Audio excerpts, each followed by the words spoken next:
very long time. How much time do you think you need to build a cohesive unit going into AFCON in January? No, yeah, the answer is you never know, because one performance can be different to the next. For one performance, if I look at today, I think it shows the level of this competition, because we're up against a big, strong side. First half, yes, we could have done better first half. I think maybe in our possession, and I think probably once we got into the final third, we could have been a little bit more clinical. But sometimes you have to wait for the game to open out a little bit to be able to use them spaces. So for me, it's always about the ending. The ending is that we won the game. I think in the end we could have won it more comfortably with more goals. So we continue to work. In international football, you don't have the players for very long, and the squad can change from one game to the next. So, but you do the best you can in the period of time that you have. Thank you. The gentleman right behind you, one in red.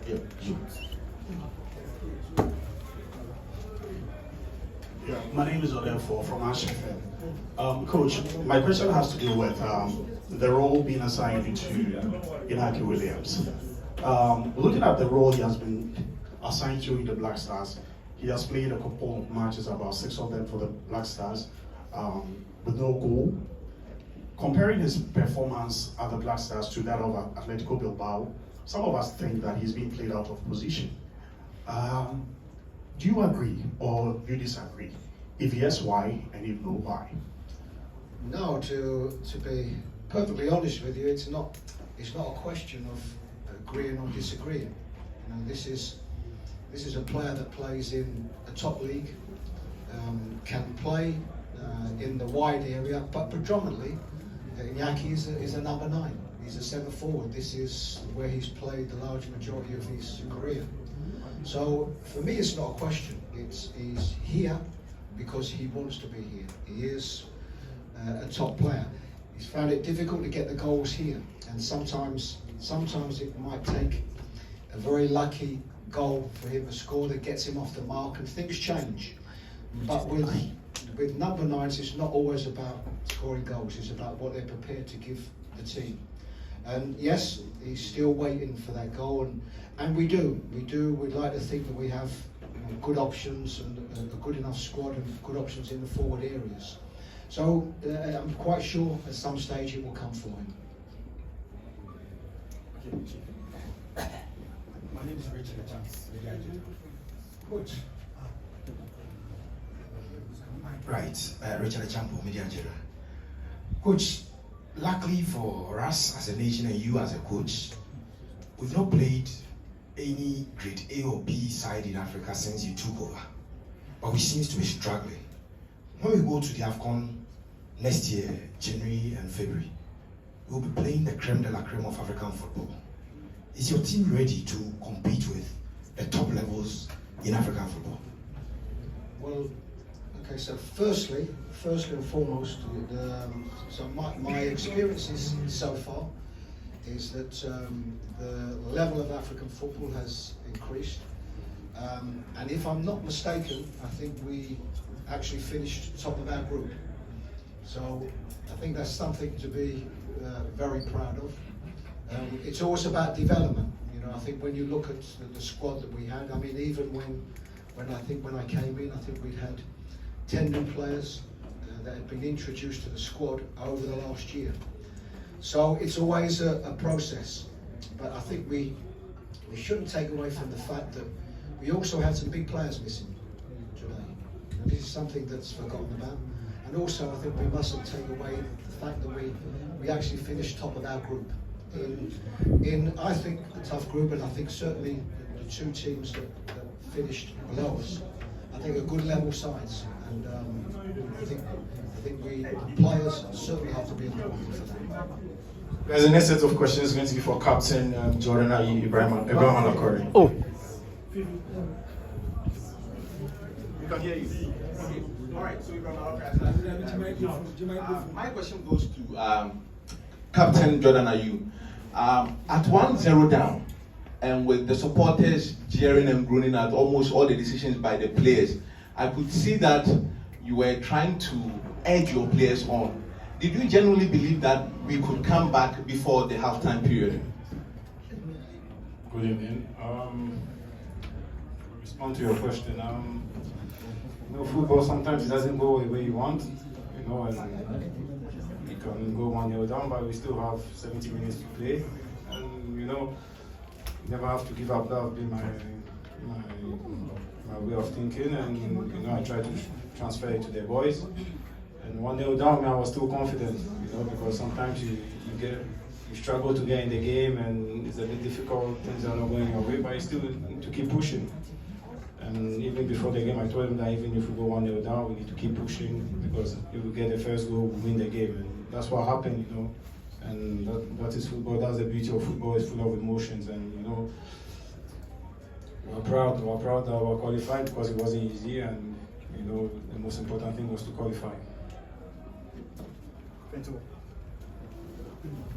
Hi, Jordan. A quick question for you. My name is Fento Tahir Fento for Joyce Sports. I'm here. Okay. Thank you. If I could just ask one question each for Jordan and Coach.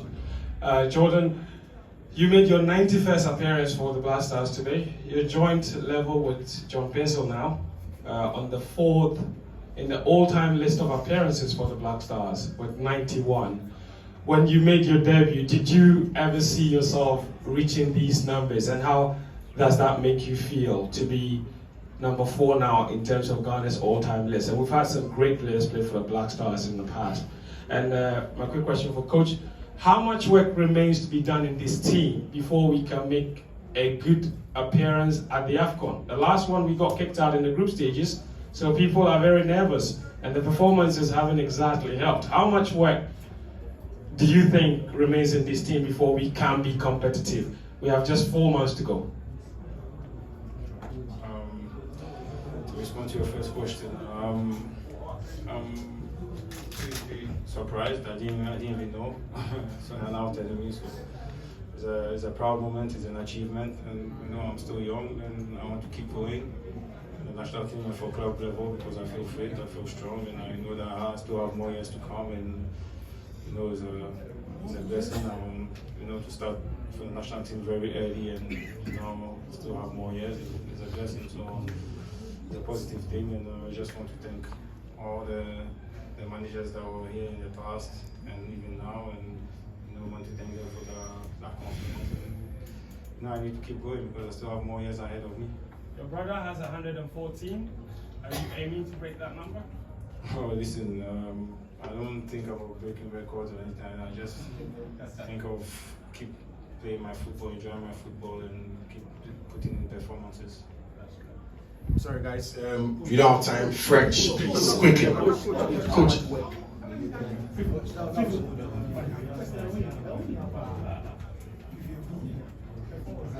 Well, yeah, so firstly, just regarding the question that was asked to Jordan, it is a wonderful achievement. One thing I can guarantee you is that no player can get to them numbers without a real desire to want to represent his country. And I can tell you, probably a third of the time when he's turned up, probably had little injuries or little knocks that potentially maybe the club would have stopped him coming. So that's impossible. So it's credit to any player that gets to that level and real desire to want to be here. As regards what work needs to be done, it's about trying to get as much progress as possible. And I'll go back to what I did say. One difficulty always in international football is the change of squad, and you've only got to look at this squad for today, and I think we have certainly five players that would have either been sort of close to playing or are key players that are missing from the squad. So it is about getting as much time as we can. Thankfully, we have another 5 games before AFCON. We have a wonderful tournament in USA, 2 very difficult games, and it will be a real good opportunity to grow again, look at the players, and make some decisions. Magnifique. Bonjour, Jordan. Est-ce que vous êtes très satisfait de votre prestation du jour? D'abord, félicitations pour cette qualification. Je reprends. Jordan, bonjour. Et félicitations pour cette qualification du Ghana. Et vous allez représenter votre grand frère avec le brassard et vous venez d'être qualifié. Pour vous, c'est un honneur et êtes-vous content? Oui, bien sûr. La qualification est un plaisir. C'est pas facile de se qualifier pour la CAN. Il y a des grandes équipes. Maintenant, il y a plus de petites équipes africaines. Alors, on ne crache pas sur ça. On est fiers, on est content. Par rapport au brassard, bien sûr, c'est toujours un honneur et un plaisir de représenter son pays avec le brassard. Et j'espère que j'ai bien fait. Et de toute façon, il y a encore des cadres qui sont là devant moi. Mais moi, dès qu'on me fait appel à moi, j'essaie de représenter du meilleur possible. Ça n'a pas été pas facile pour vous quand même? Ah, vous savez, c'est jamais facile. Tu sais, le foot c'est compliqué. Il y a beaucoup d'aléas dans le foot. C'est pas évident. Mais vous savez, je continue à pousser, à persévérer. Tout n'est pas parfait, mais on continue à pousser, on continue à avancer. Bonne chance. Merci. Okay, colleagues, we have a flight to catch, so sorry we need to leave you.